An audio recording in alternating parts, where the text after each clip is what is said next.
Donc, ça s'appelle la chaire de recherche Répare sur la recherche partenariale et l'empowerment des jeunes vulnérabilisés. C'est toujours des longs noms parce qu'on essaye de rentrer tout ce qui se passe dans la chaire de recherche dans le titre.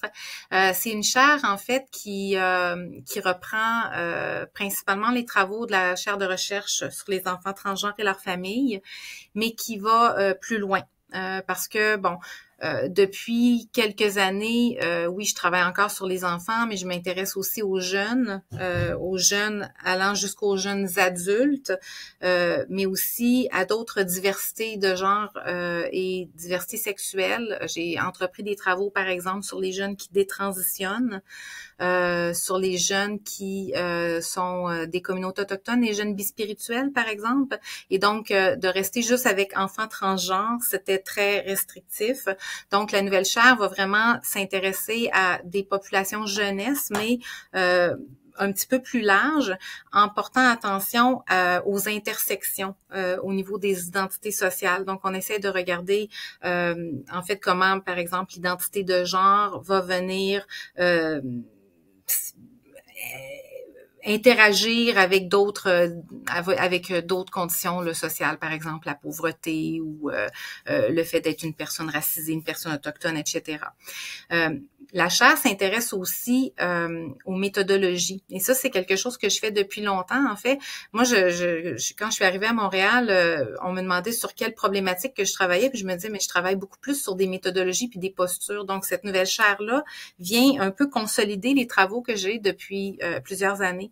Donc, comme ces populations de jeunes de la diversité des genres, diversité sexuelle, vivent souvent des conditions d'oppression, je trouve important de développer des méthodologies, puis m'intéresser en fait à la recherche, à la façon dont on fait la recherche, on mène les recherches pour que celles-ci soient capacitantes, pour qu'elles puissent en fait favoriser l'empowerment de ces jeunes-là.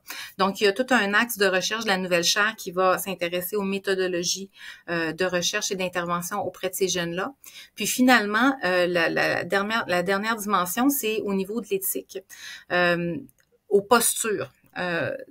Les postures de recherche, en fait, les postures de chercheurs et puis tous les enjeux qui peuvent découler du fait qu'on mène la recherche auprès d'un certain groupe quand en fait on n'appartient pas à ce groupe-là. Et ça, c'est des réflexions que j'ai encore une fois depuis plusieurs années parce que comme chercheuse qui est une personne cisgenre, qui est une personne hétérosexuelle cisgenre, m'intéresser aux jeunes de la diversité de genre, ben ça fait que je suis très loin au niveau du positionnement social. Et donc on est souvent à se questionner sur les enjeux d'être une personne insider ou outsider. Et donc, la nouvelle chaire de recherche va aussi mener une réflexion sur ces enjeux de positionnalité-là. Et donc, l'idée, c'est qu'à travers ces trois axes de recherche-là, on va être capable de faire une méta-compréhension, en fait, de la recherche auprès des populations qui vivent des oppressions et comment, en tant que chercheur, on peut se positionner de façon plus éthique en termes de méthodologie et de posture. Fait que c'est la nouvelle chaire de recherche. C'est niveau 1, c'est sur 7 ans. Donc, j'ai amplement de temps pour faire le programme.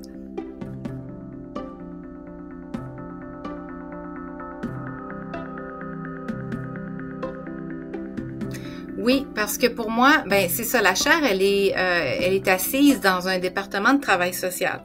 En fait, moi, tous mes travaux ont toujours été autour justement des questions d'empowerment de différentes populations.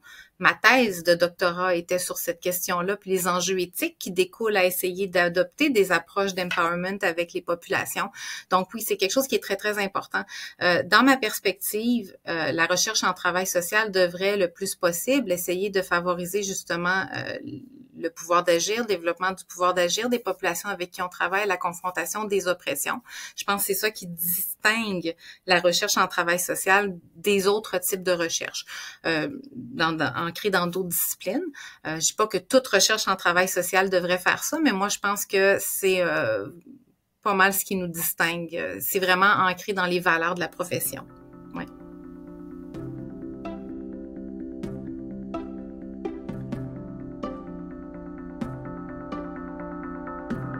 Ouais, ben je la vois en continuité, comme j'ai dit, la population est élargie, donc on s'intéresse plus seulement qu'aux enfants trans, on s'intéresse aux plus jeunes, aux jeunes adultes, on s'intéresse en fait aux différents parcours d'identité de genre, puis on va vraiment mettre l'accent sur les intersections avec d'autres dimensions sociales. C'est certain que c'est des choses que je faisais dans l'ancienne chaire de recherche, mais là, ça va être fait de façon beaucoup plus explicite. Et puis, tout l'aspect méthodologique et réflexion éthique. J'ai écrit un bouquin en 2012 que je suis en train de réviser pour Routledge présentement sur l'éthique, et c'est quelque chose que j'ai vraiment envie de mettre de l'avant de façon plus explicite dans les travaux que je mène. Donc, c'est vraiment pour moi, cette chaire-là, c'est une continuité de mes travaux que j'ai entrepris là depuis plusieurs années au niveau des jeunes, mais ça va faire en fait un petit peu le tour. Je reviens en fait au tout début de mes recherches au niveau de l'éthique, de l'action sociale, de l'empowerment, puis j'essaie de combiner ça justement avec les connaissances qu'on a sur les jeunes de la diversité de genre.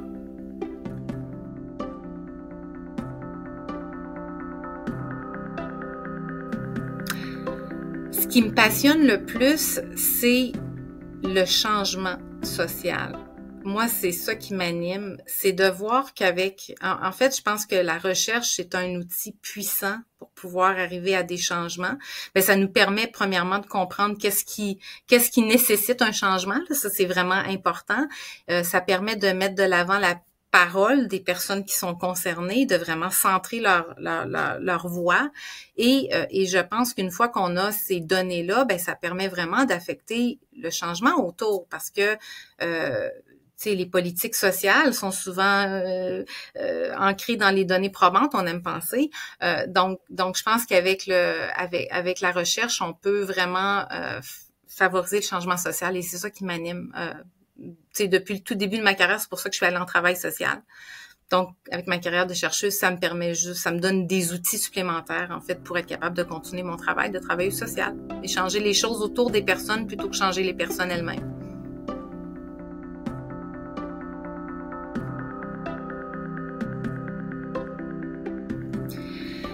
Mais j'ai parlé un petit peu de la positionnalité tout à l'heure. C'est sûr que ça, c'est un défi. Peut-être un des principaux, mais il y en a d'autres, mais c'est sûr que comment on se positionne comme chercheur et comment les personnes avec qui on travaille nous perçoivent, ça peut affecter toutes sortes de choses au niveau de la recherche, au niveau de la relation qu'on a avec les populations avec qui on travaille, la confiance, mais aussi avec les autres chercheurs, parce que en tant que personne qui est proche de quelqu'un de la diversité de genre, des gens pourraient dire c'est super, tu as une certaine compréhension, mais tu comprends pas tout. Mais des chercheurs pourraient dire ouais, mais est-ce que tu es vraiment objective dans ce que tu fais? Donc ça c'est un défi en fait, d'être capable de montrer que peu importe la positionnalité que tu as, c'est vraiment dans la manière de le faire, et c'est au niveau de la rigueur à appliquer ces méthodologies-là. Donc, c'est pas parce que même si toute personne va toujours avoir un certain intérêt, moi je crois, par rapport au sujet de recherche, là, au projet qu'elle mène. Je pense que c'est d'être capable de bien placer ça, puis de s'assurer que les méthodologies qu'on emploie sont rigoureuses, peu importe notre positionnalité.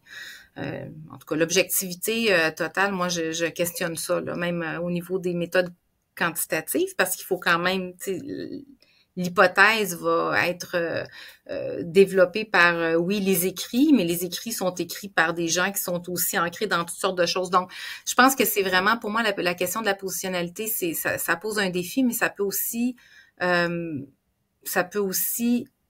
nous emmener plus loin quand on se met à y réfléchir au niveau de la production des connaissances. Donc ça, je trouve ça très, très intéressant. Puis l'autre chose, je pense que c'est au niveau des méthodologies, il y a une différence entre dire ah oui, j'utilise je fais appel à des méthodologies qui vont favoriser l'empowerment des populations, les attentes des populations, puis versus vraiment appliquer ces méthodologies-là, puis avoir un résultat qui est cohérent avec ce qu'on essaye de faire.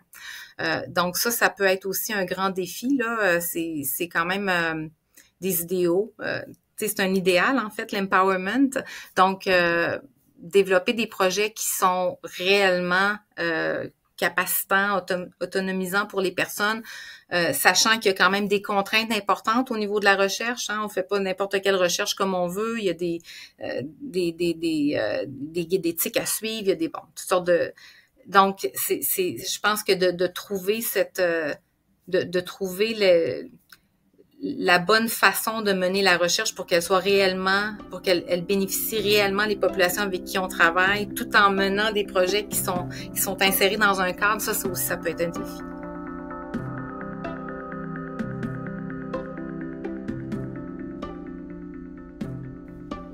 Ben, les effets espérés, c'est qu'on puisse continuer à mettre de l'avant, justement, les perspectives des personnes concernées à travers la recherche. Je pense que c'est particulièrement important maintenant, ça l'a toujours été, mais je pense que ce qui est en train de se produire quelque chose au niveau social, moi je perçois un certain recul au niveau de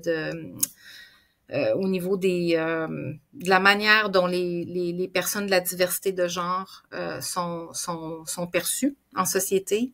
On voit qu'il y a de nombreuses attaques à leur égard par rapport, si on parle là, juste des jeunes, par rapport à l'accès, par exemple, aux soins d'affirmation de genre, qui sont considérés comme étant des soins vitaux par les standards de soins mondiaux de l'Association mondiale de santé trans. Donc pour moi, j'espère que la chaire de recherche va nous permettre de continuer à produire évidemment de la connaissance sur des questions qui sont importante pour la société, mais aussi qui va permettre de mettre ces connaissances-là de l'avant, de s'assurer qu'elles sont comprises par la population en général, puis c'est ça, de pouvoir garder le sujet en vie, même si l'opinion change.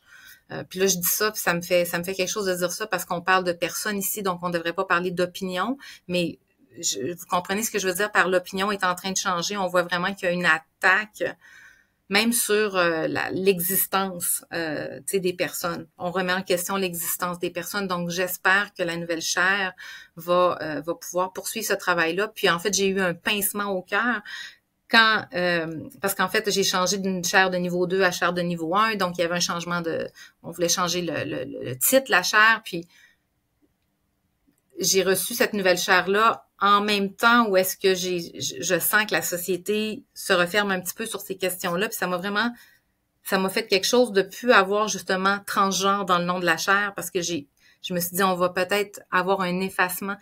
Fait que là, ça va être de notre rôle avec notre équipe à la chaire de s'assurer que ça reste bien, bien, bien visible. Mais oui, je pense qu'on est rendu à quelque part au niveau social où c'est un peu inquiétant. Puis j'espère que la chaire va pouvoir continuer à contribuer à l'amélioration des conditions de vie des personnes de la diversité de genre. Ouais.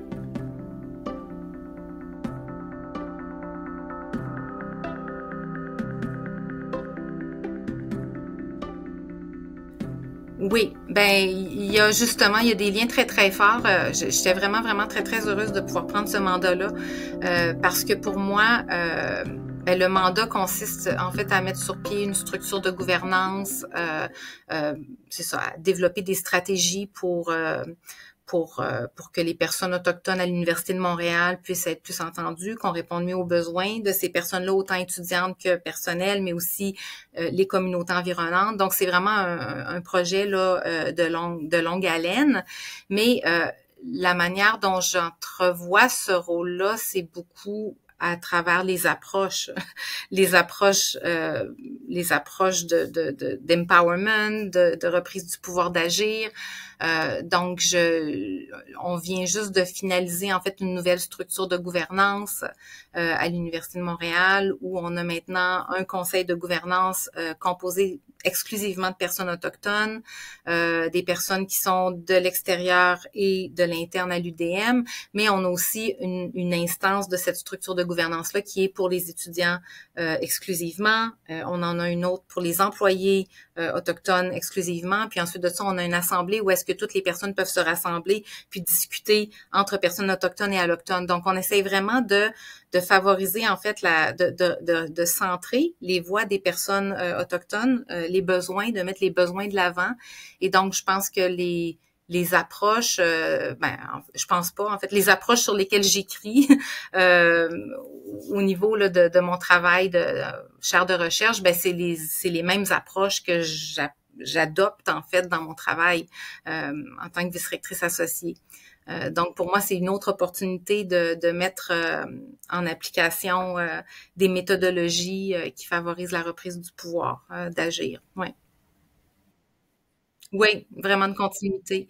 Vraiment de continuité. Puis ben c'est ça, tu sais, en tant que femme Wendat, la communauté Huron-Wendat, ben pour moi, ça me ramène aussi à mes tout débuts, mes premières interventions en groupe autogéré, des groupes d'action sociale où j'ai appris en fait à faire des méthodologies d'empowerment, c'était à Wendake.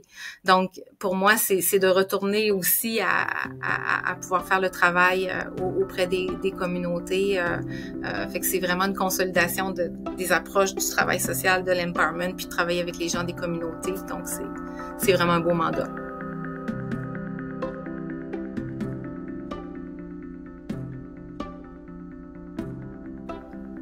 Oui, puis c'est encore des, tu sais, il y a encore des questionnements parce que même je suis une femme autochtone, je représente pas, je veux dire, je suis seulement moi, je peux pas parler au nom de, donc c'est même avoir une positionnalité, ça permet pas de représenter les besoins de tous. Donc il faut vraiment utiliser des approches et des méthodologies qui nous permettent d'aller chercher le plus possible ces voies-là, ces perspectives-là, puis s'assurer qu'on consulte tout le temps.